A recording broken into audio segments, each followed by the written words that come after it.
Selamat sore teman Klik, selamat bergabung di live session kesehatan bersama komunitas Klik. Nah, Dok Lip mau perkenalkan diri dulu nih ya. Sebelumnya namaku Dok Lip atau Dr. Alip Hildan. Oke teman-teman semua, ini kalau mungkin ada teman-teman yang baru join live ini juga ya. Jadi Dok Lip mau jelasin sedikit. Komunitas Klik ini merupakan ruang diskusi untuk saling terhubung, tumbuh dan menciptakan keluarga Indonesia yang kuat dan aman. Nah, seperti yang teman-teman Klik tahu, ini adalah sesi live ketiga kita yang tentunya udah diawali dengan episode pertama dan kedua yang menarik di pekan-pekan sebelumnya. Oke, jadi sesi kali ini tuh mengusung tema yang deket banget nih sama keseharian kita, yaitu sembuh dari trauma, lepaskan belenggunya. Ini pasti teman-teman yang nonton udah relate banget, kayak nggak sabar banget nungguin nih. Termasuk dokter juga ya, ini dokter juga termasuk relate nih dengan tema yang hari ini nih. Jadi kita bakal kupas tuntas kenapa isi kepala kita tuh kayak sering berisik tiap malam, kenapa kita sering terjebak overthinking gitu, dan gimana sih kecemasan yang kita rasain ini ternyata bisa berakar dari trauma masa lalu kita yang belum selesai. Jadi yuk teman Klik, siapin catatan kalian. Oke, jadi buat mengupas tuntas tema pada kali ini, kita langsung hadirkan aja pakarnya. Beruntung banget nih teman-teman, hari ini kita kedatangan narasumber spesial yang pastinya udah akrab banget di lini masa teman Klik.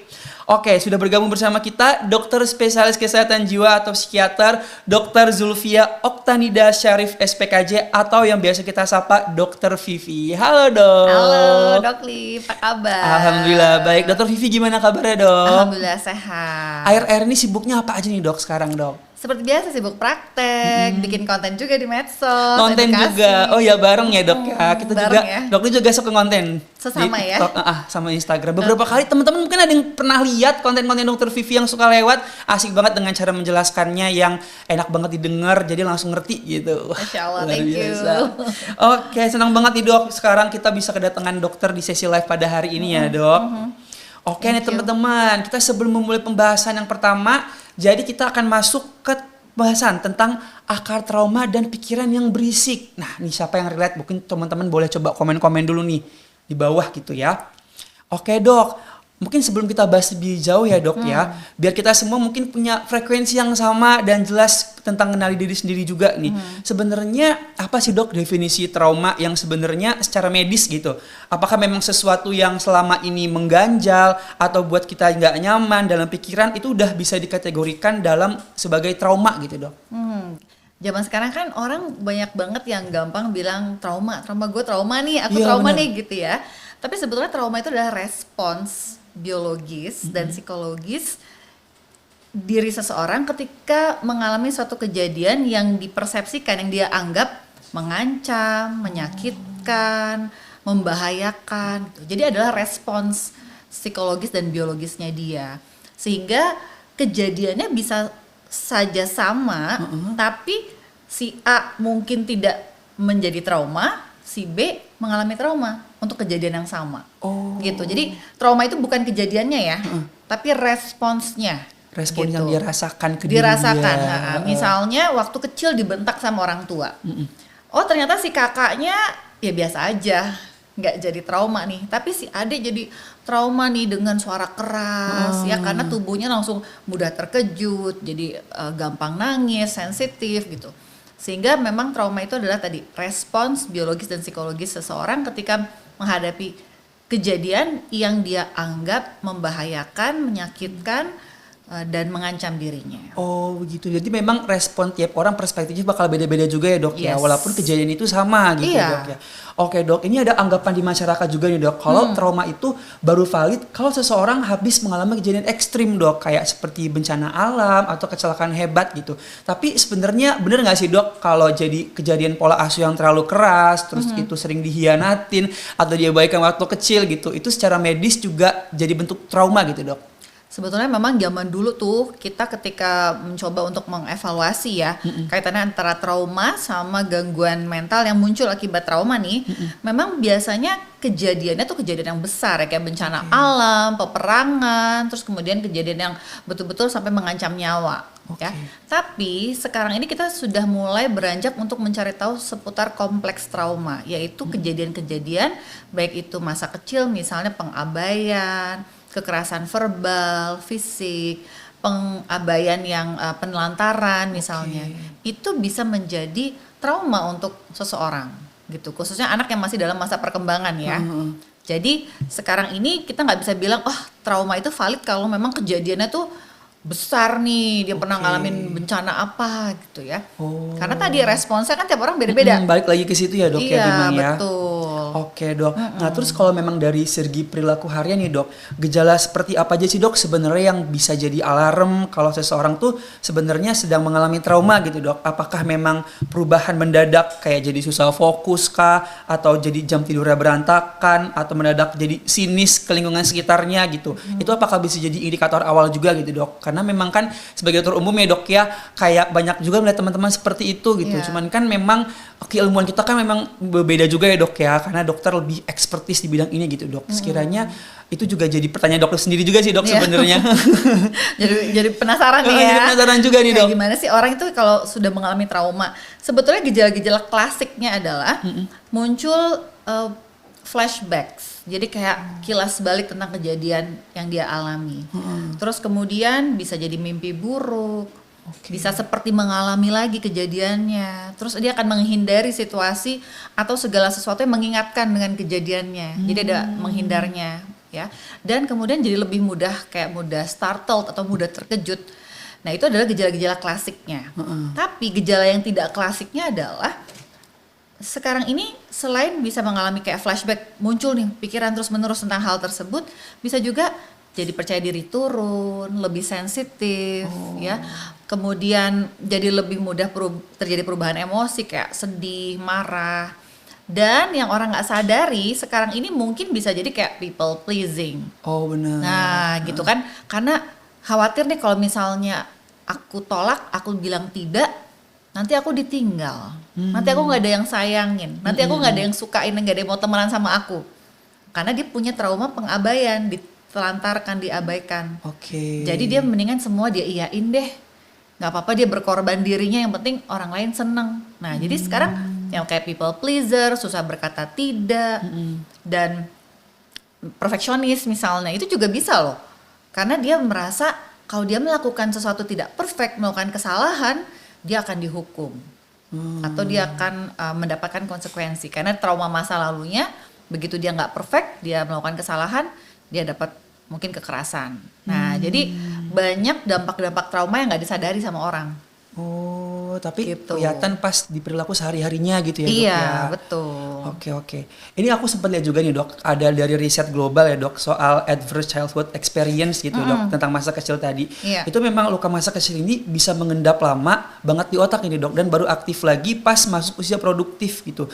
Tapi sebenarnya secara klinis gimana sih dok cara otak kita itu nyimpen memori luka itu sampai bisa bertahan belasan tahun gitu dok? Iya, bahkan puluhan dan ratusan tahun mungkin ya kalau usianya panjang masih ya. panjang. Tapi artinya gini, ketika seseorang yang masih dalam usia perkembangan, 0 sampai 18 tahun kan perkembangan tuh, usia masa perkembangan ya. Di masa tersebut dia mengalami kejadian yang kita sebut adverse childhood events atau experience. Apakah penelantaran atau dia mengalami verbal abuse, emotional abuse ya, KDRT lah seperti itu ya. Atau ada kejadian misalnya di keluarganya ada yang menggunakan drug use, atau di keluarganya ada yang di penjara, itu juga jadi adverse childhood experience buat dia. Dan itu terekam di dalam memori otaknya. Jadi ketika kita mengalami kejadian yang sangat membuat kita merasa terancam atau bahaya, ada area otak yang namanya amigdala yang akan mengatur alarm rasa takut. Ketika dia merasa, wah kalau misalnya dia ditelantarkan itu berarti dia terancam nih dirinya. Terekam di dalam otaknya di area memori namanya hipokampus. Nah kemudian itu akan terekam dengan kuat memorinya. Kenapa? Karena dia jadi mempelajari kalau aku mengalami kejadian yang sama, ini bahaya nih. Jadi harus direkam di memori kan, supaya aku tahu kalau ini bahaya. Sama kayak misalnya kita tahu nih kalau harimau bahaya nih. Jadi kan kita rekam dengan kuat di memori kita. Jadi kalau ketemu harimau kita akan langsung lari.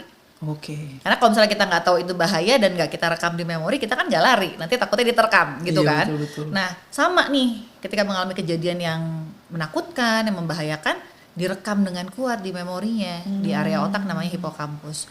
Itu yang membuat alarm rasa takutnya yang tadi di amigdala itu area otak itu kayak nyala terus Oke. gitu. Jadi dia selalu waspada sepanjang kehidupan dia. Mungkin apakah itu juga bikin kita jadi kayak cepet capek gitu kali dok?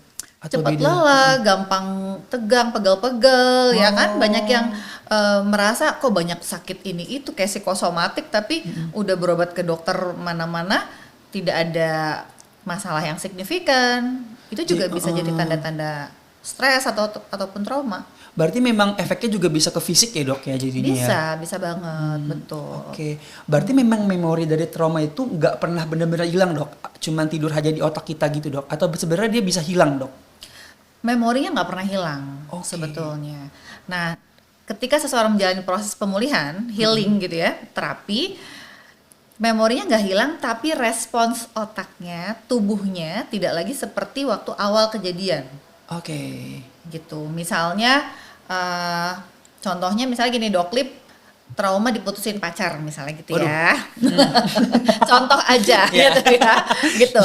Mungkin kalau mau saya ngelihat dia atau dengar namanya langsung deg-degan, langsung bulu kuduknya merinding misalnya gitu ya. Dan itu nggak akan hilang memori diputusinnya. Tapi ketika sudah heal, sudah pulih, ketika ketemu orangnya atau dengar namanya udah nggak lagi ada reaksi tubuh. Itu tandanya udah pulih. Gitu. Jadi memorinya ada, tapi respons tubuhnya, otaknya sudah tidak seperti waktu kejadian dulu. Berarti dia sudah bisa lebih mengendalikan lagi gitu ya dok? Betul. Sudah lebih netral terhadap situasinya. Oke, ngomong-ngomong soal masa lalu juga nih dok. Sebenarnya bisa nggak sih dok, seseorang yang sebetulnya punya trauma masa lalu gitu dok, tapi dia sendiri itu nggak sadar atau bahkan dia itu lupa sama kejadian yang dialamin saat itu gitu dok? Bisa banget. Bahkan banyak orang yang tidak menyadari atau tidak mau menyadari. Denial gitu ya dok? Denial juga ya. Ada yang memang denial, ada yang memang otaknya tuh melindungi dia sebetulnya. Oke. Jadi ada memori tertentu yang diblok oleh otak, tujuannya adalah supaya dia tidak lagi merasakan rasa sakit itu. Oh Gitu. Jadi tubuh kita tuh juga punya protective mode ya. Wow. Supaya bisa survive, biar nggak ngerasain sakitnya lagi. Jadi itu kayak diblok dari memorinya, sehingga dia tidak begitu sepenuhnya menyadari apa yang terjadi. Dan ini cukup khas pada korban kekerasan, khususnya kekerasan seksual. Di mana kejadian-kejadian yang sangat traumatis, mungkin dia nggak bisa ingat dengan jelas apa yang dia alami. Makanya kalau misalnya ditanya lagi, diperiksa, mungkin dia juga nggak ingat, kayak blank gitu. Apa yang terjadi misalnya pada saat kejadian itu. Karena sebenarnya otaknya melindungi diri dia supaya nggak merasakan rasa sakit dan ketakutannya ketika mengalami kejadian KS tersebut. Oke, Gitu. berarti itu secara otomatis dari otak ya dok ya? Yes. Semisal nih dok, ini kayak mungkin pertanyaannya yang agak gitu. Maksudnya kalau misalnya nih dok, ya kita ngerasa, aduh aku sakit banget ngerasain ini gitu dok. Misalnya teman-teman yang irat, tapi kita kepengen juga, aduh aku pengen banget buang memori yang ini nih dengan sengaja gitu dok. Itu apakah memungkinkan atau nggak bisa? Sebetulnya yang paling bagus adalah rasa sakitnya tuh harus dilewati. Dilewati. Berarti harus kita rasain ya. Rasain ya. Okay. Kenapa? Karena kalau enggak cuma kayak nyimpen time bom waktu. Tinggal meledak aja di suatu saat. Jadi mungkin aku nggak mau ngerasain sakit ini nih sekarang. But one day you will feel the pain. Mungkin dengan bentuk yang lain, artinya dengan bisa sakit fisik, bisa sakit yang lain. Jadi kalau memang aduh patah hati nih, atau aduh aku sakit banget nih dikhianati, diselingkuhi misalnya, ya memang harus dilewati rasa sakit itu. Aku sakit banget nih kehilangan seseorang, dilewati rasa sakitnya. Oke, berarti kalau kita misalnya mau sedih-sedih dulu, nangis-nangis dulu nggak gitu, apa-apa. Itu oke banget. It's okay, tapi life must go on. Jadi nangis, and then ya udah mandi, and then tetap kerja aktivitas gitu, olahraga misalnya, seperti itu. Oke, benar. Jadi memang dengan cara kita merasakan itu pun akan kita jadi pembelajaran juga mungkin ya dok ya buat kedepannya. Iya. Jadi kita bisa jadi pribadi yang lebih baik lagi, yang jadi sembuh gitu ya dok, pelan-pelan ya dok ya. Betul banget.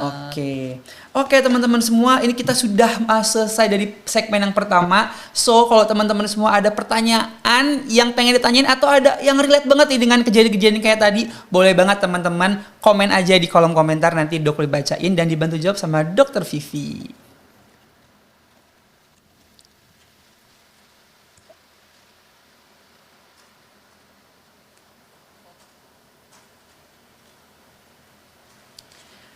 Oke, sambil nunggu pertanyaan-pertanyaannya ya teman-teman, kita akan masuk lagi nih ke sesi yang selanjutnya. Nah, ini kita mau bahas nih dok, tentang manifestasi dari trauma gitu dok, bentuk trauma yang mungkin kelihatan kita tuh seperti apa gitu ya dok ya. Nah, salah satu manifestasi yang paling sering ini dikeluhkan sama anak muda zaman sekarang ya dok ya, adalah sering overthinking nih dok, sering cemas, terus parah banget tiap malam jadi gak bisa tidur gitu dok. Nah, sebenarnya bagaimana sih dok bisa bermanifestasi jadi isi kepala yang kayak berisik gitu kayak gitu. Jadi jadi waktu tidur tuh jadi terganggu gitu dok.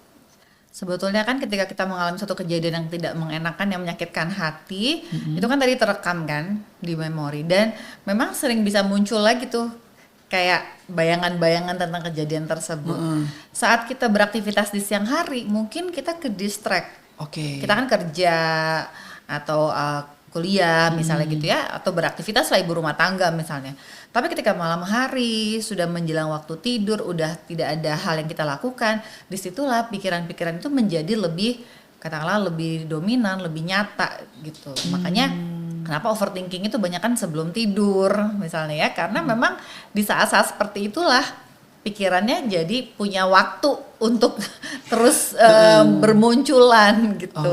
Memang waktu-waktu rentannya pas mau tidur itu ya dok ya, malam-malam itu ya dok ya. Iya, saat sendiri dan saat menjelang tidur biasanya.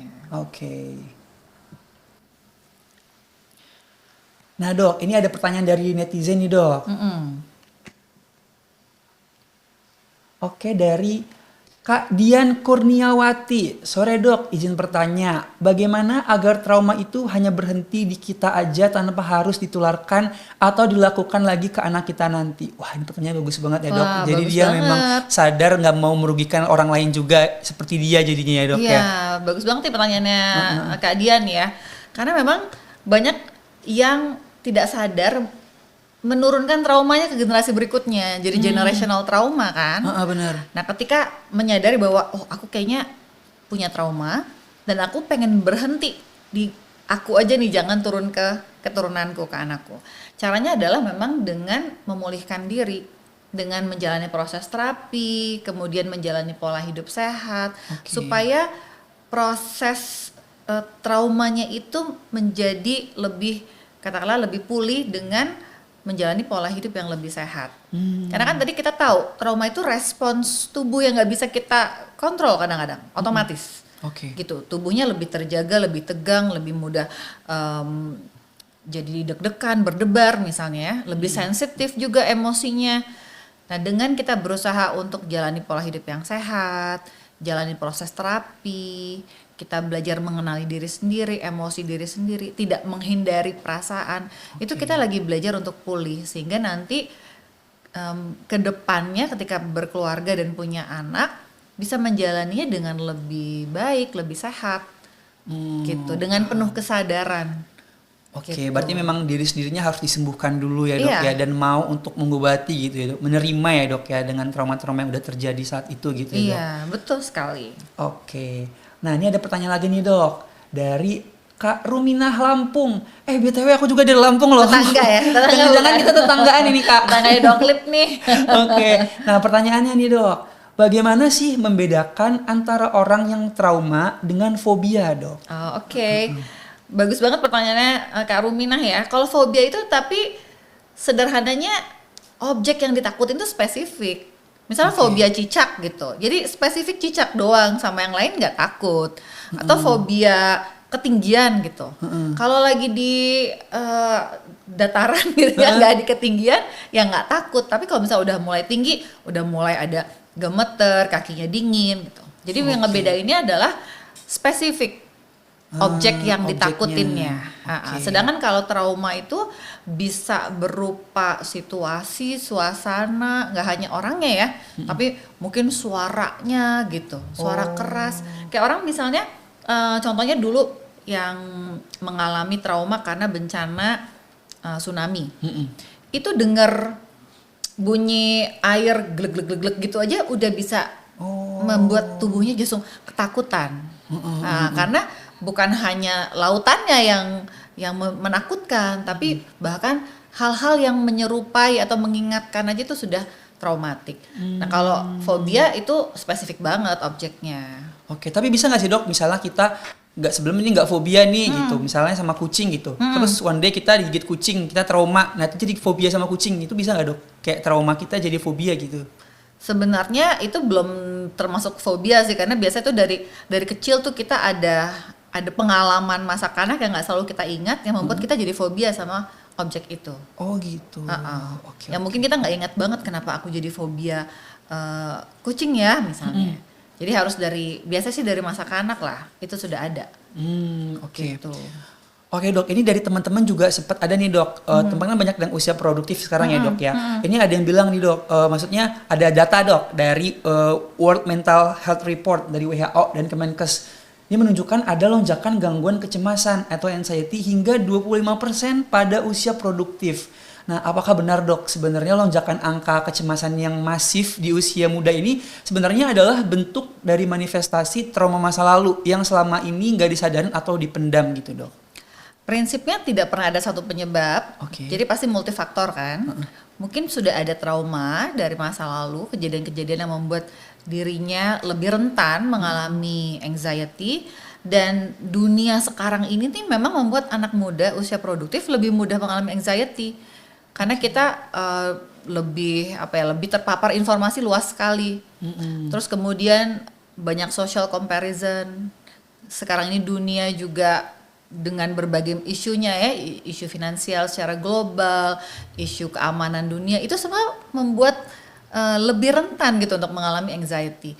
Kondisi individualistik di mana orang menjadi masing-masing punya urusan sendiri-sendiri sehingga kedekatan emosional, interaksi sosial berkurang, itu juga bisa membuat orang menjadi lebih mudah mengalami anxiety. Gitu. Jadi memang benar usia produktif sekarang ini banyak yang mengalami anxiety, tapi bukan hanya semata-mata karena trauma ya, tapi karena banyak faktor tadi. Gitu. Kumpulan beberapa faktor. Oke dok, berkaitan sama sosial media tadi ya dok, kan aku memang sering beberapa juga lihat teman-teman atau netizen gitu yang bilang kayak misalnya dia jadi kayak head comment atau semacam itu, terus nanti kayak siapa yang menyakitimu gitu kan dok. Banyak-banyak yang langsung begitu kan netizen kan dok ya. Nah sebenarnya manifestasi itu sendiri kan memang sering keluar ya dok dalam bentuk manifestasi trauma tadi dalam karakter sehari-hari kita gitu ya dok. Contohnya misalnya kayak yang sifat gak enakan, terus jadi pengen nyenengin orang lain yang seperti dokter bilang people pleaser tadi itu dok, demi menghindari konflik meskipun harus ngobarin diri sendiri gitu kan dok. Tapi kalau dari kacamata psikiatri sendiri dok, kenapa sih dok sebenarnya sebuah trauma itu bisa berdampak seperti ini gitu dok? Karena sebetulnya manusia itu kan belajar dari pengalaman. Ketika pengalaman masa kanak, pengalaman masa-masa awal kehidupan dia adalah untuk survive itu dengan cara dia menuruti atau dengan cara dia tidak melawan, itu adalah cara dia survive, itu akan tersimpan dalam memori dia, terbentuk dalam pola pikir, pola perilaku dia, sehingga sampai dewasa dia akan lebih cenderung cari aman, people pleaser, karena buat dia kalau misalnya dia speak up atau dia berkata tidak, itu jadi nggak aman. Jadi berkaitan sama mungkin pengalaman masa kanak dia, dimana kalau dia protes gitu ya, atau dia menyampaikan sesuatu mungkin langsung dimarahin atau diabaikan orang tuanya, jadi dia akhirnya belajar, oh biar aman aku harus nurut nih sama mama papaku, aku nggak boleh ngelawan nih, dan itu terbentuk sampai dia dewasa. Gitu. Jadi banyak sekali kaitannya sama memang pengalaman-pengalaman di masa kanak ya yang terbawa sampai dewasa. Walaupun memang pas yang tadi bilang misalnya kayak harus nurut sama orang tua gitu ya dok, dia melakukan itu, tapi di suatu saat dewasa nanti itu pun dia bisa melakukan itu ke orang lain juga ya dok, yang nggak mesti dari orang tuanya itu ya dok ya. Iya, dia jadi seperti itu misalnya sama pasangan, sama teman, sama orang lain, dia nggak berani berkata tidak. Gitu. Karena buat dia Saat dia menolak berkata tidak, itu berarti dia melakukan sesuatu yang membahayakan buat diri dia. Oke, bener. Nah, itu tuh pola yang terbentuk gitu. Dan kasihan loh, sebenarnya mereka juga menderita karena kan tadi ngorbanin diri sendiri jadinya. Iya bener. Gitu kan? Jadi capek sendiri, stres sendiri, orang nggak ada yang ngerti. Tapi mereka mau nolak juga susah. Gitu, karena tadi sudah ada pola dari masa kanak yang kebawa sampai dewasa. Oke. Nah, terus dok, ini tadi kan ada juga nih dok dari pengalaman yang masih muda ya, termasuk mungkin teman-teman sekitar aku juga ya dok ya. Selain jadi people pleaser tadi tuh, memang banyak banget sekarang anak muda yang ngalamin anxious attachment style ya dok ya, kayak yang gampang ngecemas, curigaan, overthinking, walaupun pasangannya nggak balas chat cuma sejam aja gitu. Kayak ini kemana nih dia nih, ini selingkuh nih, ini gimana nih, terus aku udah buat salah apa ya gitu kan dok. Nah terus sebenarnya bener nggak ya dok kalau misalnya kecemasan ini tuh memang berakarnya tuh dari trauma broken home atau pernah diselingkuhin sebelumnya gitu dok? Ya, sedikit banyak memang ada kaitannya ya, tapi kemungkinan sih memang karena semasa kecil atau semasa perkembangan dia mengalami pengalaman di mana kebutuhan emosional dia tidak terpenuhi. Gitu. Contoh kalau anak yang masih bayi, dia nangis, dicuekin sama orang tuanya, nggak langsung digendong, langsung disayang-sayang. Akhirnya dia merasa dunia ini tidak aman buat dia gitu. Terus kemudian ketika misalnya balita usia sekolah atau remaja, ketika dia mau mengekspresikan sesuatu tidak dipenuhi gitu, kebutuhan emosional yang nggak didengarkan, tidak diberikan kasih sayang, tidak diapresiasi, sehingga dia akan selalu tumbuh dengan rasa kecemasan. Nanti saat dewasa, saat punya pasangan, dia jadi selalu ya was-was, jadi cemas, takut dikhianati, diselingkuhi dan sebagainya ya. Nah, memang ada juga yang mungkin dia karena punya pengalaman tadi broken home atau memang dia dalam relationship dia pernah diselingkuhi misalnya, dibohongi. Bisa juga itu membuat nextnya berikutnya dia menjadi lebih waspada nih. Jadi trust issue. Trust issue. Tapi akan berbeda trust issue-nya sama yang memang dari kecil tuh udah ada trust issue. Oh gitu. Misalnya gini ya, dia tumbuh dewasa sebagai individu yang secure, dia nggak punya trust issue. Terus dia diselingkuhin, dikhianati. Yang berikutnya mungkin dia akan jadi lebih hati-hati saat punya pasangan. Aduh, ada was-was. Tapi dia nggak akan terlalu anxious, karena dia tidak punya anxious attachment style tadi. Karena kalau itu harus dari kecil. Trust issue-nya udah dari kecil sebenarnya. Sehingga ketika punya pasangan, kamu di mana? Sherlock, setiap detik harus nanya, karena anxious. Akhirnya pasangannya juga kesel kan, apaan sih lagi kerja diteleponin mulu, suruh pub terus gitu, terus video kan. Jadi kayaknya kenapa sih gitu, kenapa segitunya? Nah itu biasanya karena pola masa kanaknya dia, anxious attachment style. Gitu. Oke dok, ini ada pertanyaan lagi nih dok, dari teman klik. Dari teman klik Noi. Sore dokter, saya mau izin nanya dok, bagaimana kita bisa mengenai kalau seseorang itu mengenali mungkin ya? Mengenali kalau seseorang itu punya luka lama atau trauma sebelum menikah agar tidak salah pilih pasangan. Jika sudah terlanjur, usaha apa ya yang bisa dilakukan untuk menyembuhkan lukanya tanpa dia tersinggung? NPD apakah termasuk penyebab trauma masa lalu dok? Terima kasih. 3 pertanyaan diborong ya sama Kak Noi ya. Oke, luar biasa nih Kak Noi ya pertanyaannya ya. Bagaimana kita mengenali kalau seorang itu punya luka lama? Sebelum nikah ya. Kita lihat aja pola dia dalam mengelola emosi. Ya, itu akan jadi clue sebetulnya ya. Atau mengelola konflik lah. Kalau seseorang yang ketika konflik terus dia silent treatment atau dia ghosting. Waduh. Itu signs loh. Signs loh. Kalau langsung kena ya? Langsung kena ya. Ya berarti dia loh pola pengelolaan konfliknya nggak bagus nih. Ada apa nih? Kenapa dia setiap ada konflik kayak begitu? Berarti dia mungkin punya pola traumatik masa lalu yang membuat dia kalau berkonflik dia akan menghindar misalnya, atau kalau berkonflik dia langsung tantrum, emosional, ngancem mau menyakiti diri dan sebagainya. Itu kan juga tanda-tanda traumatik gitu. Kenapa kalau ada konflik, wah dia langsung tantrum itu. Nah jadi kita bisa lihat cara dia mengelola konflik ketika mungkin sebelum menikah lah ya, cara mengelola emosi, cara mengelola konfliknya. Kalau udah telanjur gimana? Nah ini ya udah telanjur ya. Kesannya kayak udah nasi menjadi bubur ya. Bagaimana cara untuk menyembuhkan lukanya? Ya jalanin proses terapi. konseling ke psikolog atau ke Mau berobat ya, psikiater, Dok, mau ya. berobat, ya konsultasi aja dulu. Jangan ragu untuk get professional help ya.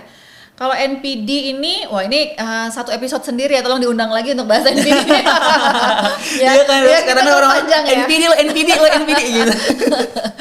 Ya orang yang menjadi seseorang dengan narcissistic personality disorder atau NPD, gangguan kepribadian narsistik, memang bisa karena dia punya trauma masa lalu. Jadi orang ini mungkin dia banyak mengalami abuse, penelantaran dari orang tuanya, sehingga dia pun tumbuh menjadi individu yang dia harus selalu membuktikan dirinya, sehingga dia akan haus validasi, dia harus dipuji prestasi dia akan mati-matian untuk mencapai suatu pencapaian, untuk pembuktian dirinya. Karena mungkin masa lalunya dia terabaikan, direndahkan, gak diapresiasi. Tapi bisa juga karena overindulgent. Ketika seorang anak terlalu dimanjakan sama orang tuanya juga bisa. Oh gitu. Iya, jadi orang tua selalu kamu hebat ya, wah anak mama paling hebat banget. Tapi tidak dipuji untuk efforts-nya. Jadi dia besar kepala kan. Iya, Dia benar. tumbuh menjadi individu yang selalu gue paling hebat, gue paling spesial. Gue harus jadi pusat Iya, harus perhatian gitu jadi, ya, Dok, iya, ya. jadi I'm the center of the universe. Oh, benar. Orang lain di bawah aku gitu kan. Gitu. Jadi bisa faktornya bisa ya karena pola asuh itu juga berperan lah.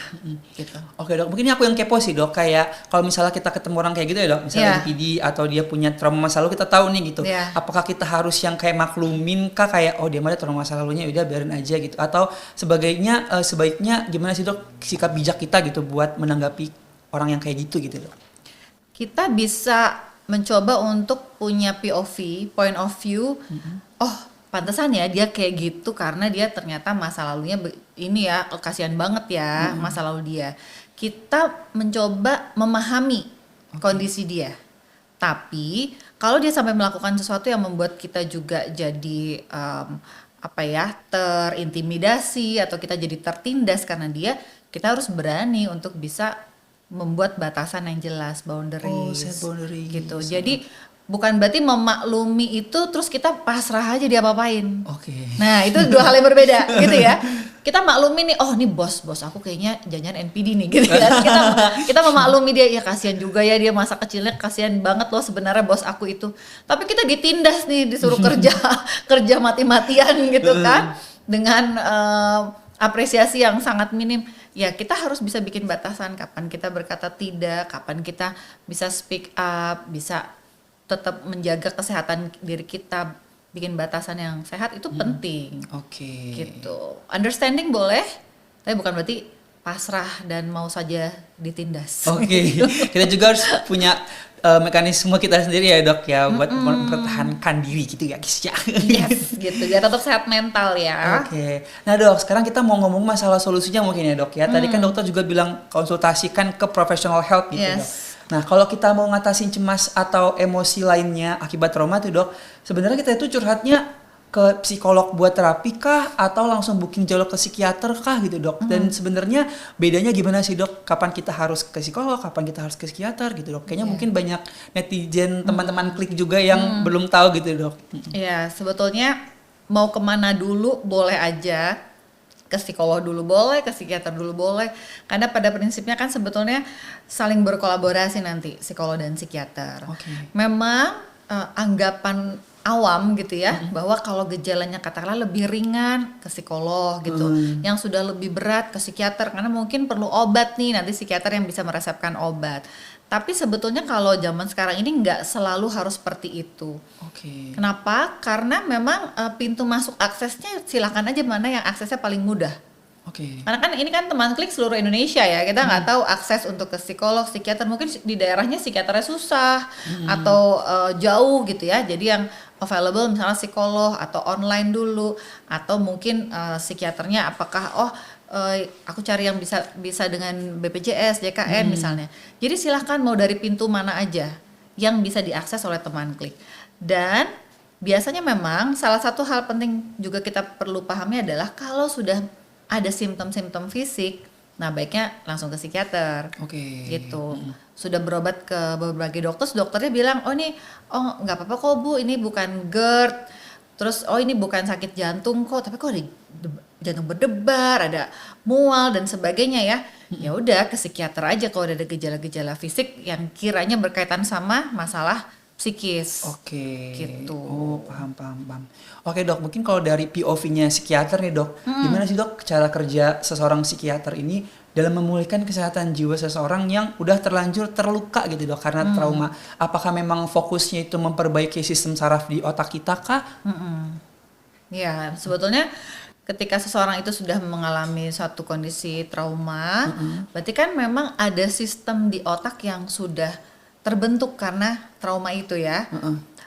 Tentunya kita tidak pesimis bahwa oh udah terlanjur ibaratnya rusak tanda kutip gitu ya. Jadinya akan selamanya begitu, tidak. Karena otak kita punya neuroplasticity, kemampuan untuk bisa membentuk jalur-jalur baru. Jadi ketika kita mau berupaya pulih dari trauma, ya kita perlu mempelajari pola baru, ya pola hidup sehat yang baru, belajar untuk bisa regulasi emosi, belajar untuk bisa menenangkan diri dengan mindfulness, relaksasi, breathing exercise gitu. Jadi kita berupaya ke arah situ. Oke. Supaya otak kita yang tadinya terlanjur alert, terlanjur waspada menjadi lebih calm down, lebih tenang gitu. Oke. Oke, Dok. Ini kan ada beberapa juga nih, Dok, teman-temannya Dok Clip gitu, dan teman-teman Clip juga mungkin ada yang relate gini ya. Karena kayak aku mau ke psikiater cuman kayak masih maju mundur nih, Dok, gitu. Karena takut dicap nanti kamu mah nanti bakal ketergantungan obat seumur hidup gitu. Nah, sebenarnya gimana sih, Dok, cara kerja obat kejiwaan itu sendiri yang sebenarnya di dalam otak kita gitu, Dok? Ini memang stigma yang sering sekali ya, sering sekali saya dengar ya. Jadi obat psikiater, gangguan yang terkait kejiwaan semuanya di stigma. Jadi teman Klik nggak usah takut untuk datang ke psikiater, karena tentunya tidak semua harus langsung pakai obat kan. Pasti kan diperiksa dulu, diresepkan obat kalau memang diperlukan. Nah, obat psikiater tuh ada banyak macamnya, dan tidak semua gangguan psikiatri itu minum obat seumur hidup. Ada gangguan-gangguan yang memang diperlukan bantuan pengobatan hanya untuk kurun waktu tertentu karena mengikuti guideline ya, panduan tentunya. Jadi memang obat psikiatri itu bekerjanya di mana? Bekerja di otak, di sel-sel otak, di reseptor sel otak. Nah, tergantung nih apakah obat ini diperlukan untuk membantu memperbaiki gejala depresi misalnya. Orang dengan depresi ada neurotransmitter namanya serotonin tuh rendah di otak kita. Jadi butuh antidepresan untuk naikin serotoninnya biar bisa happy lagi gitu. Itu salah satu contohnya. Jadi nggak usah takut ketergantungan, karena justru orang yang ketergantungan berobatnya ke psikiater. Orang adiksi kan Oh iya, benar. berobatnya ke psikiater juga gitu. Jadi tenang aja, psikiater nggak bikin ketergantungan kok. Oke.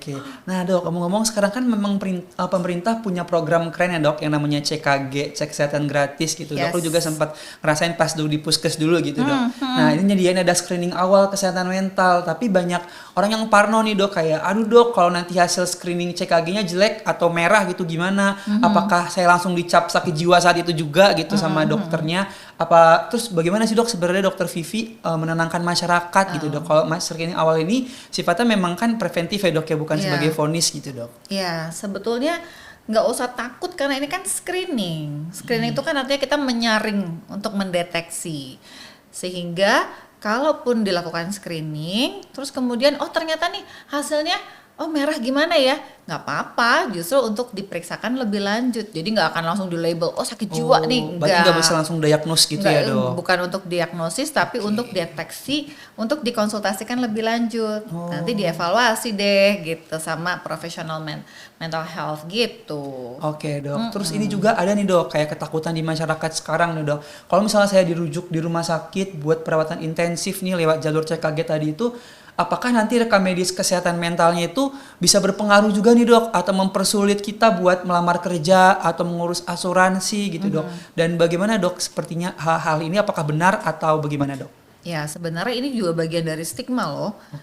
Ketika kita takut nih, kalau ketahuan aku ke psikiater nih misalnya, atau aku terdeteksi dari CKG ada kondisi mental tertentu, wah nanti aku jadi terhambat nih mau kerja, terhambat ini itu. Nah, ini sebenarnya stigma ke diri sendiri.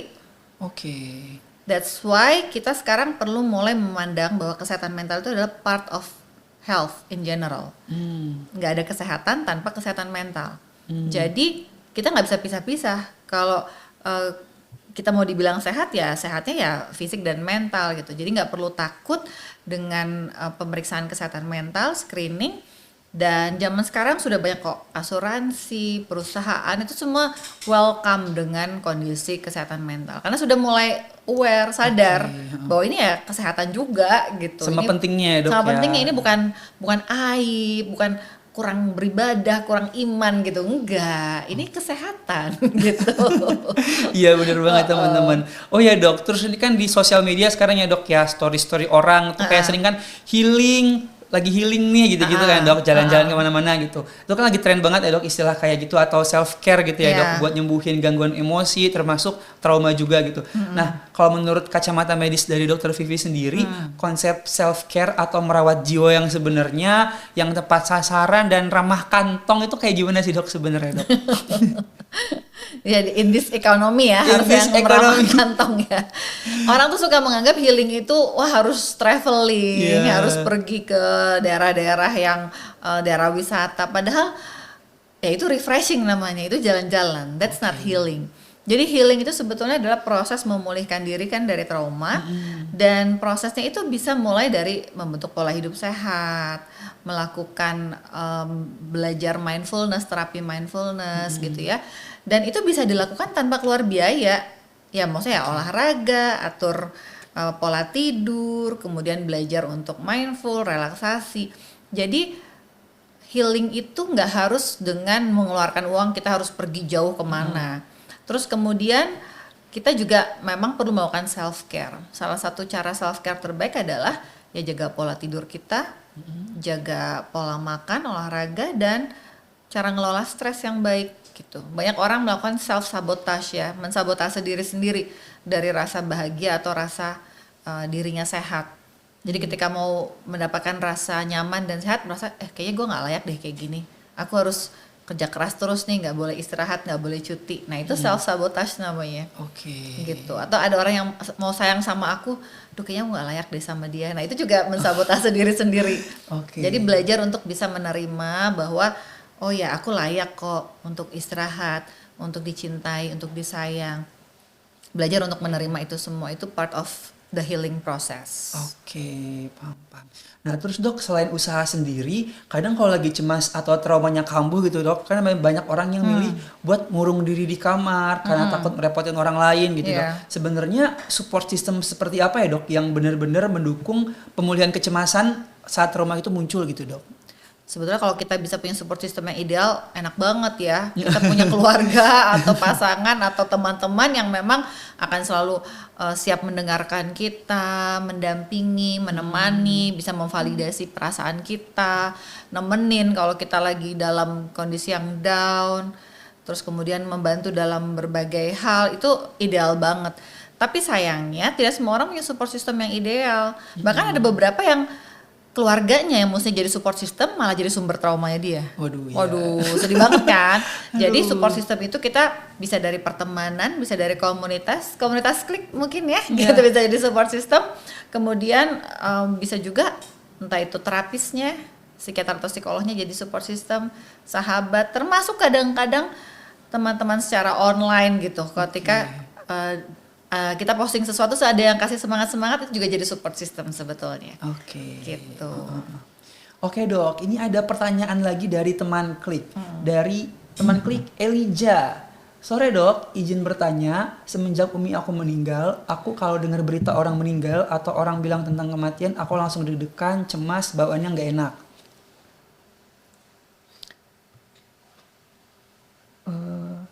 Apa tuh? Belum terbaca.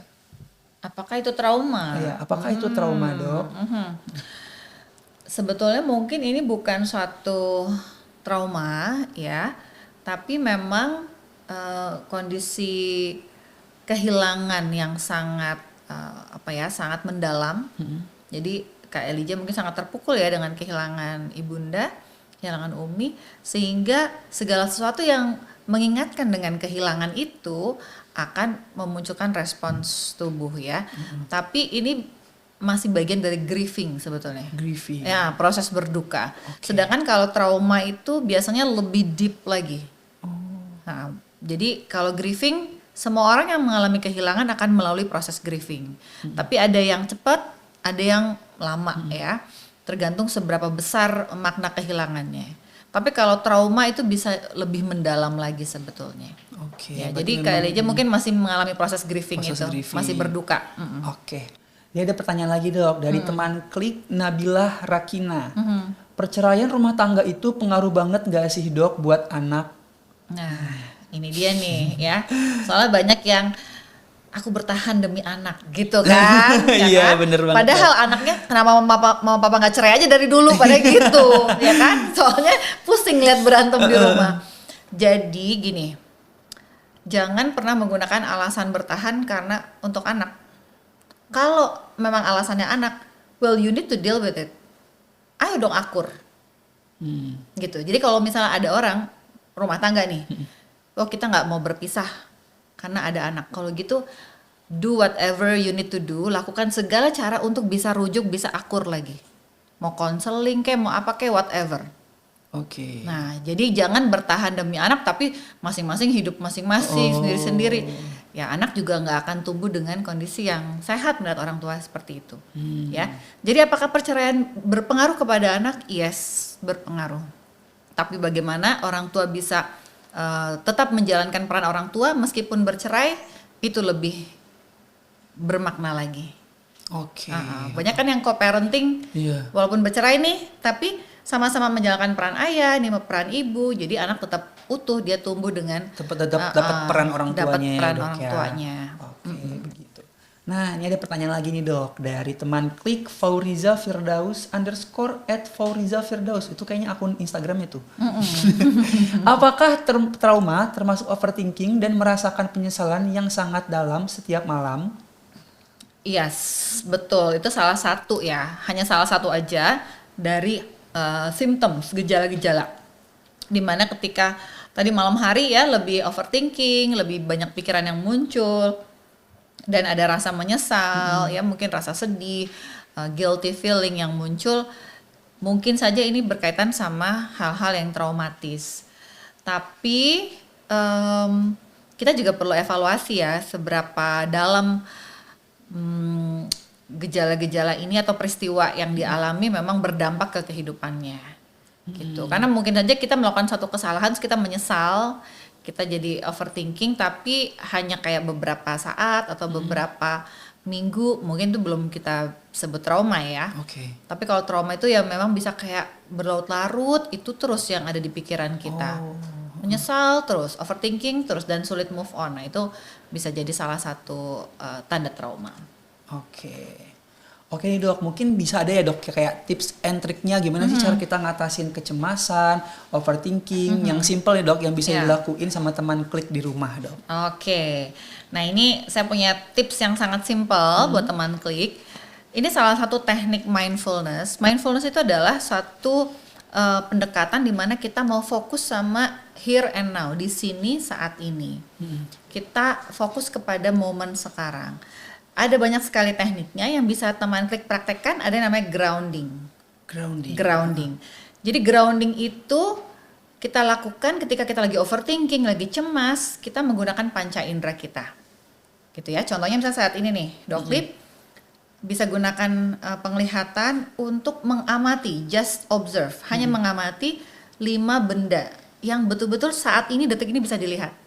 Oke. Gitu. Contohnya misalnya saya ngamatin sini ada mic-nya, oh ini ada bulu-bulunya, oh ini ada gelas gitu. Jadi saya gunakan mata untuk mengamati 5 benda. Kemudian 4 hal yang bisa disentuh. Peraba. Jadi saya bisa sentuh ini gitu. Jadi saya ngerasain ngeraba. Pakai indera peraba. Kemudian 3 hal yang bisa kita dengar. Saya bisa dengar bunyi AC, ada yang lagi ngetik di keyboard, gitu kan. Nah, jadi apa yang bisa didengar? Kemudian 2 hal yang bisa dicium. Jadi misalnya entah wangi parfum atau wangi pakaian, kita coba aktifkan indera penciuman. Dan 1 hal yang bisa di-taste dengan misalnya minuman gitu ya. rasain di lidah, atau kalau misalnya ada coklat atau permen dia larut gitu. Jadi 5 menit aja kita lagi stres, lagi cemas, overthinking, oke, grounding dulu. Jadi tadi 5 hal yang bisa dilihat, ya mati lewat mata ya, 4 hal yang bisa disentuh, 3 hal yang bisa didengar, 2 hal yang bisa dicium, dan 1 hal yang bisa di taste. Itu tipsnya, teman klik. Coba dan tulis di kolom komentar ya.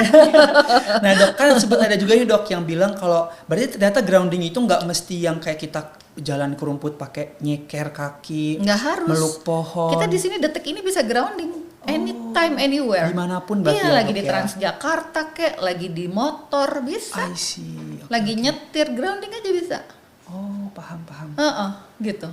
Berarti Anytime, emang anywhere. simple banget ya teman klik caranya tadi. Yes. Dicatat tuh tadi, dicatat enggak yang diomongin Catat. sama dokter. Oke, nih dok, ada satu lagi pertanyaan menarik perhatian nih dok. Dari teman klik Nindi Rahmi. Apakah kita boleh diagnosa teman dengan hanya lihat aktivitas dia aja dok? Contoh, dia tiba-tiba nangis beberapa jam kemudian seneng. Terus kita bilang, wah dia bipolar tuh, bawa ke psikolog gitu. Boleh Nindi mendiagnosis kalau Nindi psikiater. Ya. Jangan-jangan dia psikiater ya? Sekolah dulu nggak apa-apa, boleh. Masa saya bilang nggak boleh ya? Tapi kalau aku nggak menjalani pendidikan sebagai dokter ya, atau psikolog klinis atau psikiater, ya berarti jangan mendiagnosis, cukup mendeteksi, mengenali. Makanya kayak tadi CKG kan, cek kesehatan gratis itu kan untuk mendeteksi, kayak ngenalin, ih kok moodnya dia swing ya, kadang-kadang dia happy banget, kadang-kadang sedih banget. Kok mirip gejala-gejala bipolar yang ada di konten Dokvi nih misalnya gitu kan, misalnya. Oke, tapi harus dicek dong, konsultasi dulu dong ke psikiater misalnya ya. Jadi kita tidak boleh mendiagnosis, nggak boleh self-diagnosis ke diri sendiri, nggak boleh juga labeling, melabel orang, nggak boleh. Tapi yang kita boleh adalah mendeteksi gejala-gejala dan mengajak dia untuk konsultasi ke profesional. Oh gitu. Dengan cara yang paling gampang tadi CKG ya dok ya. CKG. Screening dulu aja. Yes. Oke. Nah teman-teman klik, nggak kerasa hampir 1 jam kita membedah soal trauma nih. Nah sebagai penutup nih dok, kira-kira ada nggak sih dok pesan dari dokter Vivi buat teman klik yang masih takut-takut buat melangkah mencari bantuan profesional atau sekedar ikut screening awal di program CKG dok? Buat teman klik, jangan takut untuk mencari bantuan ke profesional, karena mencari bantuan itu adalah suatu bentuk keberanian. Justru orang yang paling berani adalah orang yang memahami dirinya memerlukan bantuan dan mulai melangkahkan kaki untuk mencari bantuan tersebut. Lakukan dengan cara yang simpel dulu, boleh cek kesehatan gratis, CKG untuk screening, kemudian kalau memang ternyata dari hasil screening memerlukan evaluasi lebih lanjut, jangan ragu untuk datang ke layanan kesehatan terdekat, ketemu sama psikiater atau psikolog klinis. Jangan ragu. Oke, baik dokter Vivi, terima kasih banyak dokter atas waktunya buat dan ilmu diskusinya juga dan ilmu yang luar biasa yang dibagiin pada live session kesehatan hari ini. Insight dokter ini benar-benar dok membuka mata kita banget bahwa memang kesehatan jiwa itu harus dimulai dari keberanian kita buat mengurai cemas akibat trauma dan kita jangan pernah nunggu sampai tumbang untuk mencari bantuan profesional gitu ya dok. Nah, oke, apresiasi dan ucapan terima kasih juga buat teman klik semua yang udah bergabung pada sesi live pada hari ini. Di sesi selanjutnya nanti kita akan membahas topik lain nih yang pastinya bermanfaat untuk disimak. Jadi pastiin teman-teman klik semua jangan sampai terlewat di sesi selanjutnya ya. Oke. Sebelum mengakhiri, kita di sini jangan lupa juga untuk mengikuti follow langsung @komunitas.klik di Instagram dan klik link bio untuk bergabung ke komunitas klik di WhatsApp ya guys ya. Dan sampai jumpa di sesi foto kan di sesi live selanjutnya. Pengen jangan-jangan kita mau foto. Bener, kita narsis guys. Oke guys, sebelum kita mengakhiri live pada hari ini, jangan lupa teman-teman semua foto bareng dulu di Zoom Meet ya. Boleh on cam mungkin teman-teman semua, kita foto bareng. Oke, hitung ya. 3, 2, 1. Lagi 3, 2, 1. Oke. 3 lagi. 3, 2, 1. Oke, baik, terima kasih banyak teman-teman klik semua. Jangan lupa juga teman-teman ada kuis menarik di WhatsApp grup klik dan hadiah menarik buat teman-teman klik. Oke. Ya, baik. Terima kasih banyak Dr. Vivi atas kesempatannya Thank di you, live session pada hari ini. Ilmunya sangat bermanfaat. Ini daging banget nih live pada kali ini ya dok ya. Oke, saya juga selaku host Dok Clip mohon pamit izin undur diri. Mohon maaf bila ada salah kata. Terima kasih teman-teman semua. Selamat sore dan sampai jumpa di live selanjutnya. Bye-bye.